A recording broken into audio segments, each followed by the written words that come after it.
안녕하십니까, 임규명입니다. 전기산업기사 2019년도 제1회 전력공학 기출문제설 진행하도록 하겠습니다. 21번 직렬 콘덴서를 선로에 삽입할 때 현상으로 옳은 것은, 이 문제 암기하고 가는 문제예요. 직렬 콘덴서는 전압 강하를 줄여 계통의 정태 안정도를 증가시킵니다. 그래서 답은 4번이 되겠습니다. 여기서 이제 정태 안정도는 뭐냐면 부하가 서서히 증가할 때, 그러니까 그 선로의 어떤 변화가 되게 서서히 일어날 때에 안정적으로 운영할 수 있는 안정도를 의미하고요. 또 안정도 중에 과도 안정도 있어요. 과도 안정도는 부하가 급격하게 변할 때, 단락사고나 이런 부하가 급격하게 변하는 그런 사고가 일어났을 때 그 선로를 안정하게 운영할 수 있는 정도를 과도 안정도라고 합니다. 여기서는 직렬 콘덴서를 선로에 삽입하는 거죠. 직렬 콘덴서는 전압 강하를 줄여주는 거예요. 변동을 줄여준다는 얘기예요. 그래서 변동을 줄여줘서 정태 안정도를 증가시키는 거죠. 그래서 답은 4번이 되는 거예요. 암기하고 다음 문제 넘어가도록 하겠습니다. 22번 송전선로의 중성점을 접지하는 목적으로 가장 옳은 것은, 중성점을 접지하는 이유는 선로에 이상전압이 발생했을 때 중성점을 접지한 곳으로 방전시키기 위해서, 대지로 방전시키기 위해서 중성점을 접지합니다. 그래서 답은 이상전압의 발생 방지 4번이 되겠습니다. 여기 해설을 보면 송전선로 중성점 접지의 목적 이렇게 네 가지 이렇게 써놨는데 요거 암기하고 다음 문제 넘어갈게요. 23번 그림과 같은 삼상 송전계통의 송전전압은 22kV이다. 점 P점에서 삼상 단락이 했을 때 발전기에 흐르는 단락전류는 약 몇 암페어인가? 삼상 송전계통에서의 단락전류 구하는 공식 이렇게 구합니다. 그 송전계통에서의 임피던스 분의 요거 뭐예요? 상전압이에요. 상전압. 자, 문제에서 송전전압 요거는 어떤 전압이죠? 문제에서 전압을 딱 주고 어떤 전압이다 이렇게 지시를 하지 않잖아요. 그러면 얘는 무조건 선간전압이에요. 선간전압. 자, 그럼 요거 가지고 단락전류 구해보면 우선 임피던스 먼저 구해볼까요? 자, 임피던스는 저항 플러스 J 리액턴스로 구합니다. 보면 저항은 심벌로 어떻게 나타내죠? 이렇게 나타내죠. 그리고 리액턴스는 이렇게 나타내요. 요거 뭐예요? 요거는 유도성 리액턴스 JX로 XL로 표시하죠. 그죠? 그리고 또 요거는 용량성 리액턴스 마이너스 JXC로 표시합니다. 근데 여기 보니까 이렇게 꼬여져 있네요. 그죠? 얘는 유도성 리액턴스 여기에 해당하겠네요. 얘도 마찬가지고. 그래서 이 선로를 임피던스로 나타내면 얘는 저항이죠. 1.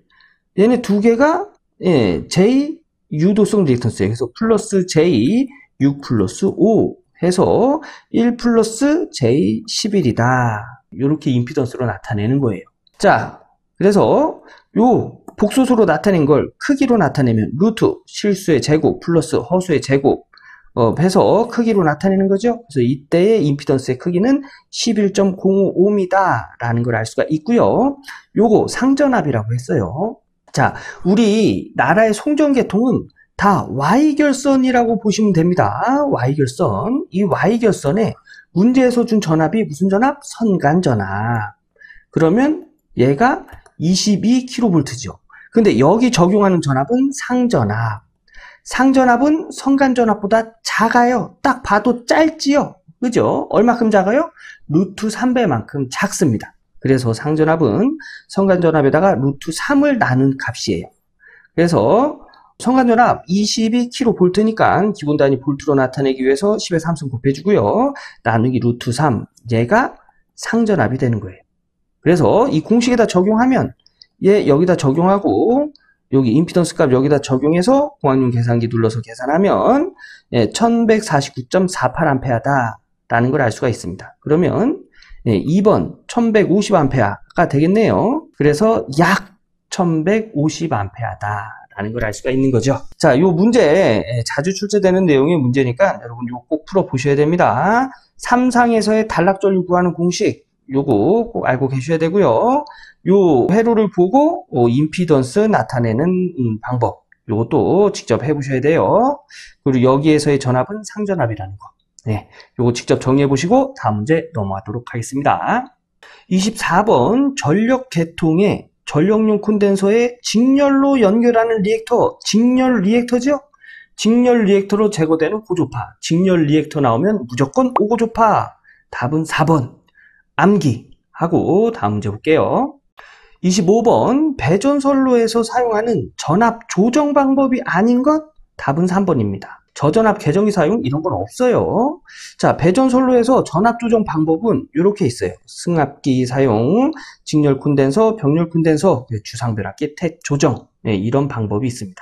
그리고 여기서 한 가지 더 보고 넘어가야 될 게 직렬 콘덴서는 전압 강하를 줄여주고요. 예, 병렬 콘덴서는 역류를 개선한다는 거. 예, 요것도 같이 암기하고 넘어갈게요. 자, 암기 다음 문제 볼게요. 26번 다음 중 내해 방지와 관계가 없는 것은 답은 1번 댐퍼가 되겠습니다. 댐퍼는 전선이 진동하여 발생할 수 있는 사고를 방지하기 위한 설비예요. 즉 전선의 진동을 방지하기 위한 설비예요. 내해 방지와는 관계가 없겠죠. 답은 1번이 되겠습니다. 소환 가공지선 탁각 조치, 이거는 이제 내해 방지와 관계가 있겠죠. 요거 암기하고 다음 문제 넘어갈게요. 27번 다음 가로 안에 알맞은 내용으로 옳은 것은 단 공급 전력과 선로 손실률은 동일하다. 자, 요 문제는 왜 이렇게 나왔는지 말씀드릴 건데 이해가 안 되시는 분들은 그냥 암기해요. 답은 4번이에요. 선로의 전압을 2배로 승합할 경우 공급 전력은 승합 전에 4배가 되고요. 공급 전력은 4배가 된다는 얘기예요. 그리고 선로 손실은 승합 전의 4분의 1배, 즉 4분의 1배로 줄어든다는 얘기입니다. 그래서 전력은 상승하고 4배로 상승하고 전력 손실은 줄어든다. 언제? 선로의 전압을 2배로 승합할 경우. 왜 이렇게 되냐면 우선 전력 손실 삼상에서 이렇게 구하죠. 뭐 삼상이 됐던 단상이 됐던 값은 똑같이 나와요. 삼상으로 하면 이렇게 됩니다. 여기서 전류 I는 우리 P는 루트 3 VI 코사인 세타로 구하죠. 그죠? 이게 공급 전력이에요. 그죠? 여기서 I를 기준으로 하면 루트 3 V 코사인 세타 넘어가서 나눠줘야죠. 그래서 전류를 이렇게 적용할 수 있는 거예요. 그래서 요거 제곱하면은 루트 3의 제곱은 3이죠. 얘랑 약분되고 전압의 제곱, 코사인의 제곱 분의 전력의 제곱에 곱하기 R이다. 요렇게 정리할 수 있는 거예요. 요거는 저항 R은 저항률 곱하기 면적분의 길이죠. 그래서 여기 면적분의 길이 저항을 이렇게 정리한 거예요. 우선 여기까지는 필요 없고 요거 가지고 한번 봅시다. 요거 가지고 우선 공급 전력이 얼만큼 상승하냐를 알기 위해서 전력 손실률 가지고 확인해 볼게요. 전력 손실률은 공급 전력 분의 전력 손실이에요. 전력 손실 여기 있죠. 여기다가 요거 나누기 전력을 해볼까요? 그러면 이렇게 가까운 거 곱해서 분모, 먼 거 곱해서 분자, 이렇게 정리가 되겠죠. 그러면 P와 P의 제곱, 요 제곱 약분돼서 요렇게 남을 거예요. 요거는 저항을 요렇게 정리한 거라고 했습니다. 요거 저항이에요. 그래서 요렇게 될 거예요.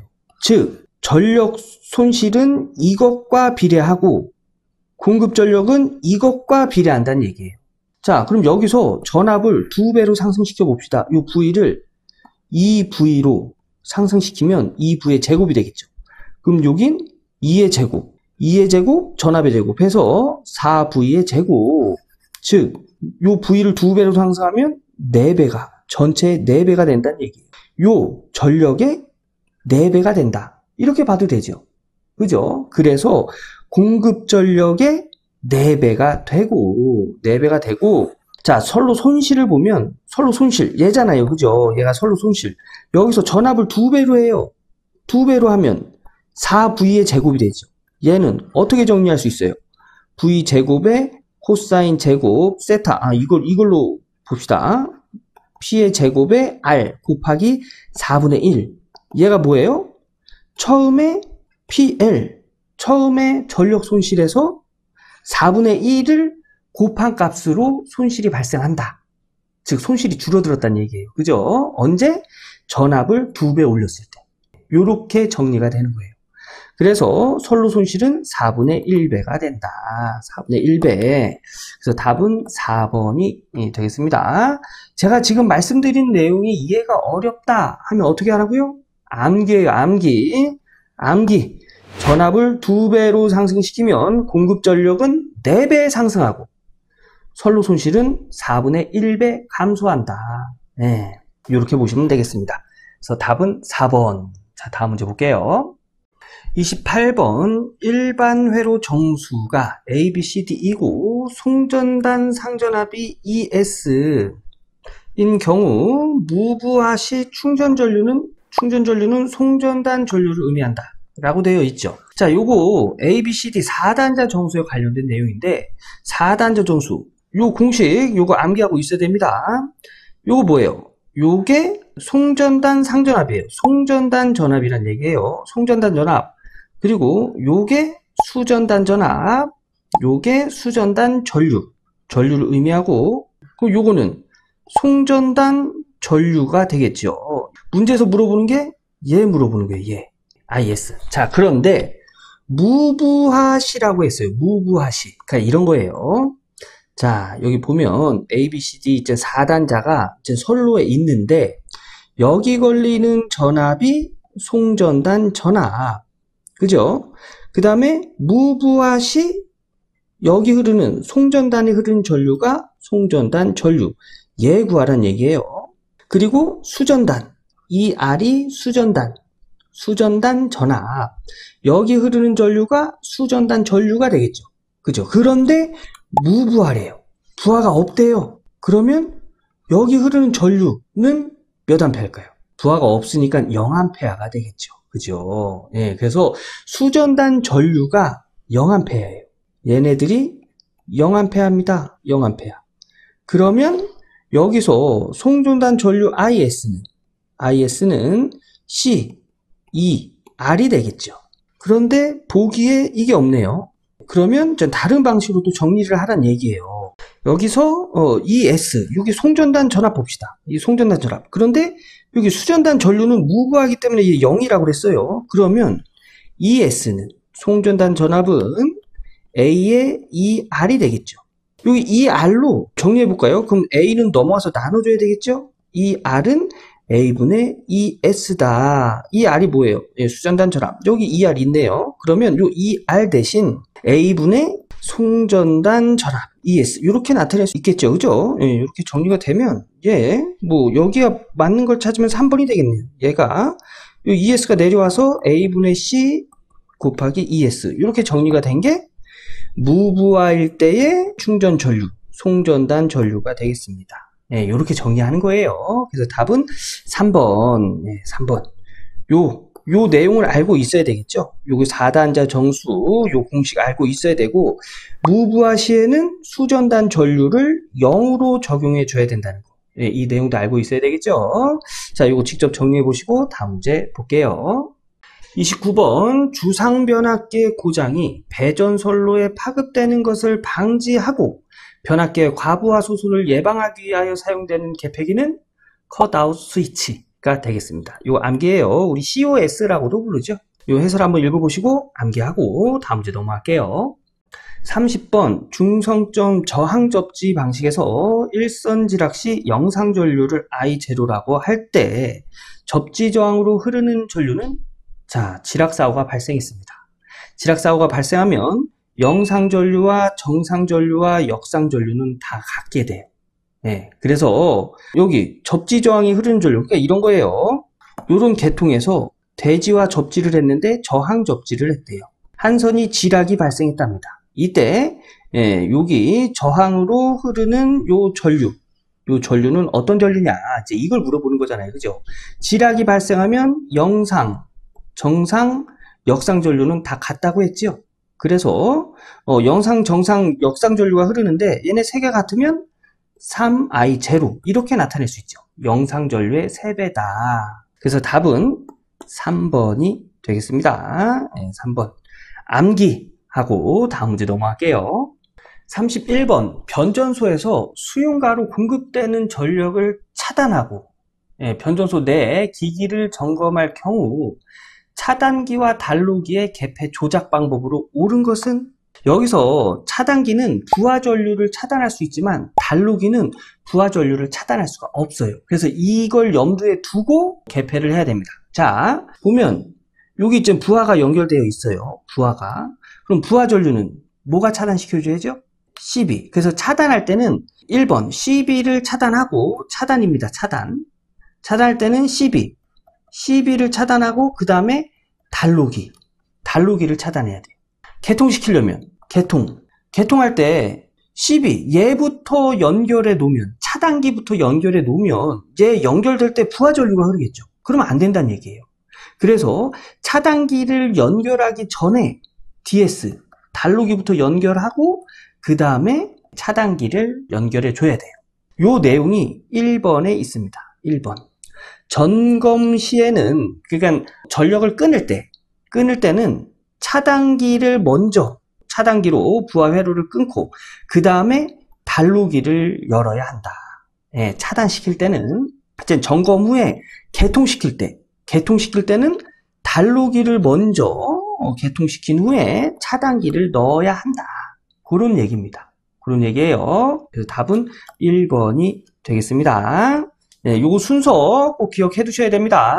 자, 요거 암기하고 다음 문제 넘어갈게요. 32번 설비 용량이 600kW, 부동률이 1.2, 수용률이 60%일 때 합성 최대 전력은 몇 kW인가? 자, 그럼 합성 최대 전력 구하는 공식 알고 있어야겠죠? 부동률 분의 설비 용량 곱하기 수용률로 구할 수 있습니다. 이 공식에다가 적용하면 설비 용량 600kW 곱하기 수용률 60%니까 0.6 적용하고요. 부동률 1.2 좋네요. 그래서 1.2분의 600 곱하기 0.6 하면은 300kW다 라는 걸 알 수 있습니다. 그래서 답은 2번이 되겠고요. 요거 이제 합성 최대 전력 구하는 공식이고요. 요 합성 최대 전력은 보통 단위가 킬로와트예요. 근데 문제에서 킬로볼트 암페아 단위를 구해라. 이때는 합성 최대 전력 뭐 이렇게 주지 않고요. 이제 변압기 용량은 이렇게 줄 때가 많아요. 그래서 설비 용량, 부동률, 수용률 주고 변압기 용량 킬로볼트 암페아 단위를 구해라 할 때는 이 공식에다가 분모에다가 역류를 적용해 준다는 거. 이것도 알고 계셔야 됩니다. 그래서 설비 용량을 킬로와트로 주고 킬로볼트 암페아를 구해라 할 때는 꼭 역률이 주어져요. 그래서 이 공식에다가 분모에다가 역률 곱해줘야 된다는 거. 언제? 요 단위를 킬로볼트 암페아 단위를 구할 때. 요것도 정리해 두세요. 자, 다음 문제 보겠습니다. 33번 다음 보계전기 회로에서 박스 A 부분의 명칭은 요 부분의 명칭 계기용 변압기가 되겠습니다. 답은 4번. 요거 암기하는 문제예요. 이 그림 나오고 요거 물어보면 계기용 변압기 찾으시면 돼요. 암기하고 다음 문제 넘어가도록 하겠습니다. 34번 단거리 송전선로에서 정상 상태 유효 전력의 크기는? 답은 3번이 되겠습니다. 이것도 암기하고 가는 문제인데요. 송전 전력 구하는 공식은 이렇게 나타내요. 근데 옳은 거 얘기하는 거잖아요. 그죠? 유효 전력의 크기 보면 선로 리액턴스의 반비례하고, 요게 선로 리액턴스거든요. 요게 지금 전력이에요. 분수의 분모는 결과값과 반비례 관계죠. 얘가 커지면 결과값은 작아지는 이런 관계를 반비례라고 했습니다. 그리고 상차각은 요 사인 세타. 여기 델타. 요게 델타가 상차각인데 사인 0도는 0이에요. 그리고 사인 90도는 1입니다. 그러면 각도가 커지면 사인 값도 커지는 거죠. 그래서 요 각도가 커지면 사인 값도 커지기 때문에 여기 송전 전력 값도 커지게 되겠죠. 그래서 요 상차각과 유효 전력 값의 크기는 비례한다. 요렇게 정리할 수 있겠습니다. 자, 그래서 답은 3번. 요거 암기해야 되겠죠. 송전 전력. 그냥 요게 답으로 나오는 경우도 있어요. 요거 암기하고 다음 문제 넘어가도록 하겠습니다. 35번 전력 원선도의 실수축과 허수축은 각각 어느 것을 나타내는가? 요거 암기입니다. 전력 원선도의 실수축은 유효전력, 허수축은 무효전력이에요. 그래서 답은 4번이 되겠네요. 예, 실수축은 유효전력, 허수축은 무효전력, 암기하고 다음 문제 볼게요. 36번 전선로의 지지물의 양쪽의 경관의 차가 가장 큰 장소에 사용되며 일명 2형 철탑이라고도 하는 표준 철탑의 일종은, 예, 이 문제는 전기설비 기술 기준에 나오는 문제죠. 그죠? 예, 지지물 양쪽의 경관의 차가 가장 큰 장소에 사용되는 철탑은 내장형 철탑이 되겠습니다. 예, 이거 암기예요. 여기 내장형 철탑, 전선로의 지지물 양쪽의 경관의 차가 큰 곳에 사용하는 것이라고 되어 있지요. 암기하고 다음 문제 넘어갈게요. 37번 수차 발전기가 난조를 일으키는 원인은, 그래서 난조는 조절이 어려운 상태를 난조라고 합니다. 네, 어떻게 어렵냐면 이제 수차 발전기가 정상 범위, 정상 속도를 벗어나서 빨라졌다 느려졌다 빨라졌다 느려졌다, 예, 이렇게 회전을 반복하는 현상을 난조 현상이라고 합니다. 이렇게 되면, 예, 속도가 빨라지고 느려지고 빨라지고 느려지고 하면서 막 진동이 발생해서 별로 좋지 않습니다. 요게 이제 요런 현상이 발생되는 이유는 뭐냐면 수차의 조속기가 예민한 경우에 이런 현상이 일어나요. 답은 1번이 되는데, 이 조속기는 뭐냐면 속도를 조절하는 장치를 조속기라고 합니다. 그래서 부하의 변화에 따라서 이 수차의 속도를 조절해 주는 건데, 이게 너무 민감하잖아요. 그러면 부하가 변화했을 때 요거 빨리 돌려야지 하면은 또 빨리 돌렸다가, 또 부하가 쭉 빠졌을 때는 요거 좀 느리게 돌려도 되겠다 하면 느리게 돌리겠죠. 예, 그래서 이렇게 조속기가 예민한 경우에, 예, 난조가 일어나요. 예, 그래서 답은 1번 수차의 조속기가 예민한 경우 난조가 일어난다. 암기하고 다음 문제 넘어가도록 하겠습니다. 38번 차단기가 전류를 차단할 때 재점호가 일어나기 쉬운 차단 전류는, 예, 답은 3번 진상 전류가 되겠습니다. 예, 여기서 얘기하는 재점호는 뭐냐면, 자, 차단기 내부를 보면 요렇게, 예, 요렇게 되어 있어요. 예, 요렇게 되어 있어서 얘네 둘이 딱 붙어 있으면 이제 연결이 되는 거고, 여기서 이제 얘가 툭 하고 떨어지면 이게 차단이 되는 거예요. 그죠? 예, 그러면 전류가 끊기겠죠. 근데 이렇게 차단이 됐다가 여기 남아있는 힘 때문에 쭉 아크가 발생이 됩니다. 해서 이렇게 연결이 돼요. 그럼 이거 차단된 거예요? 차단된 게 아니죠. 예, 이렇게 차단된 후에 다시 연결되는 걸 재점호라고 합니다. 39번 배전선에서 부하가 균등하게 분포되었을 때 배전선 말단에서의 전압 강화는 전부하가 집중적으로 배전선 말단에 연결되어 있을 때의 몇 %인가? 자, 요 문제 암기하고 가는 문제예요. 답은 2번 50%입니다. 요게 무슨 내용이냐면, 자, 배전선에 부하를 균등하게 이렇게 연결했을 때에 이때 전압 강화는 뭐냐면, 여기서 100V를 보내줬는데, 이게 송전해 줬는데 받는 쪽에 요 말단에서는 전압을 측정해 보니까 90V 밖에 측정이 되지 않았어요. 그럼 중간에 10V가 떨어진 거죠. 그죠? 중간에 10V가 걸려 있다는 얘기예요. 요 떨어진 이 전압을 전압 강화라고 합니다. 예. 그래서 이 전압 강화는 요 배전선로에 전부하가 집중적으로 배전선 말단에, 여기 이렇게, 예, 말단에 연결되어 있을 때에 이때 발생하는 전압 강화에, 이 전압 강화는 몇 %냐? 50%입니다. 50%. 이거 암기예요. 그래서 똑같이 100V를 보내줬다면 여기서의 전압 강화는 몇 V가 될까요? 네, 20V가 되겠죠. 왜냐? 20V에 50%가 이제 10V니까, 그죠? 20V. 그래서 말단에 걸린 전압은 80V다. 예, 이렇게 해석이 되는 겁니다. 예, 그래서 이렇게 부하가 균등하게 분포되었을 때 배전선의 말단에서의 전압 강화는 전부하가 집중적으로 배전선 말단에 연결되었을 때의 전압 강화는 50%다. 암기. 예, 해서 답은 2번이 되겠습니다. 자, 다음 문제 볼게요. 40번 송전선의 특성 임피던스를 Z0, 전파속도를 V라 할 때 이 송전선의 단위 길이에 대한 인덕턴스는, 예, 이 문제 암기하고 가는 문제가 되겠습니다. 예, 답은 2번이에요. 2번. 자, 요거는 어떻게 해서 2번이 되냐면, 우선 특성 임피던스는 루트 캐피턴스분의 인덕턴스로 나타내고요. 전파 속도는 루트 인덕턴스 곱하기 캐피턴스분의 1이에요. 요거를 전파 속도분의 요 임피던스로 이렇게 나타내잖아요. 그러면 루트 같이 이렇게 루트 씌우고 분수 이렇게 하면 가까운 거 곱해서 분모, 먼 거 곱해서 분자 이렇게 되죠. 여기서 C 약분하면 루트 L의 제곱, 인덕턴스의 제곱만 남습니다. 루트와 제곱은 없어져서 인덕턴스가 남죠. 그래서 이 인덕턴스는 전파 속도분의 임피던스다. 이렇게 식이 정리가 되는 건데 이거 암기하는 문제예요. 답은 2번이 되겠습니다. 이렇게 해서 전기산업기사 2019년도 제1회 전력공학 기출문제 풀어봤습니다. 암기할 내용이 참 많죠. 처음에 공부하실 때는 이거 다 어떻게 암기해 이렇게 생각하시는데 하다 보면 다 됩니다. 그냥 문제 보면 답은 이거 딱 나와요. 그래서 문제를 자주 보셔야 돼요. 자주 반복해서 보셔야 됩니다.